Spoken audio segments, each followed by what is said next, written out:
Hi, it's Alaska Granny. I'm out at Granny Camp, which is my Alaska off-grid cabin. I love coming out here and it gives me a chance to think about a lot of things. And today I was thinking about the biggest mistakes that people make with food storage. The first mistake that people make is storing food that they don't want to eat. That doesn't make any sense. That's like buying clothes you never want to wear. Buy things that are useful to you, foods that you know what they are, you know how to prepare them, and you know your family will actually eat it. If you're at the grocery store and you're walking down the aisle and you see something that looks interesting, maybe it's on sale, it sounds like it would be simple to prepare, buy just one. Take it home and try it. If you like it, go back and get more. If you don't like it, don't get it anymore. Choose something else. Only stock up on food that you're willing to eat. It's a waste of your food storage dollars and your pantry space if you're storing foods that you don't want to eat.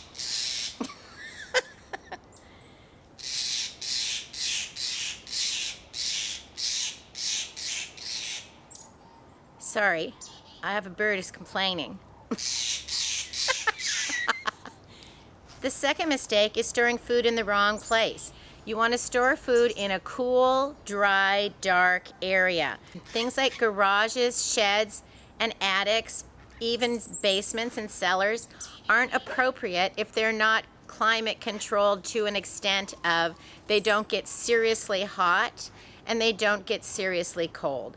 If they stay within that, say, 40 to 70 degree temperature, that's probably fine, but most of those places do not.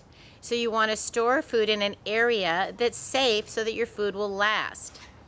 The third mistake that people make is not storing water. We know we need to store at least 1 gallon per person per day for as many days as possible. If you're storing a lot of foods that require you to add water to prepare them, you need to take that into account and store extra water.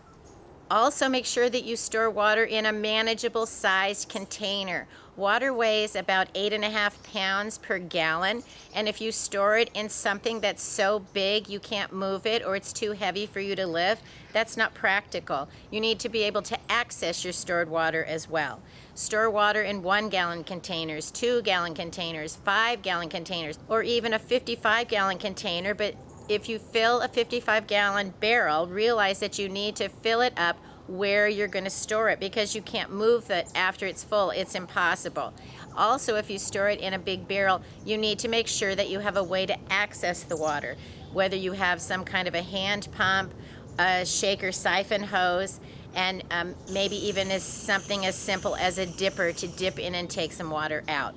Look all those things over when you're choosing your water storage containers.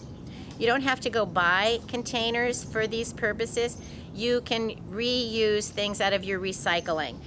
Containers that say PET or PETE on the bottom that have held food. Never store food or water in something that's stored cleaners or chemicals because it contaminates your water or your food. If you do store extra water in, say, an empty bleach or soap container, store it in the bathroom under the sink, under the kitchen sink, so you have water for cleaning. Just remember then that that water is not going to be suitable for drinking and cooking. The most important things to remember when you're storing food and water for long term is to store them in food grade safe containers. There's no one right container. You might use an empty soda bottle, maybe you'll seal things in a food saver bag, store it in a tote, put it in a 5-gallon bucket, store it in an empty canning jar. There are all kinds of ways to store food. There's no one right answer. Also, make sure you don't store food or water on a concrete or cement floor. Put down a board, even some cardboard boxes, something. Chemicals from the concrete can actually leach through containers and possibly contaminate your food or your stored water.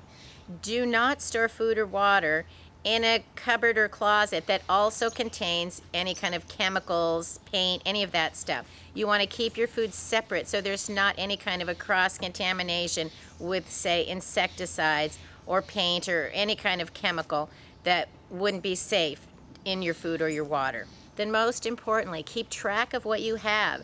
Know where you put it.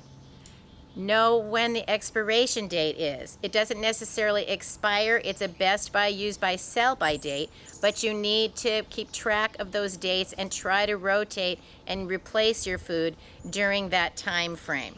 Foods can last longer than that date, but don't count on it. Rotate your food in a reasonable amount of time. If you're going to be storing the food because it's food you'll actually eat and you're willing to eat it and know how to use it, you should be rotating it. Make some meals with your stored food and replace that food. Try these food storage ideas to avoid mistakes and help your food last the longest so that you'll have the things you need no matter what the future brings.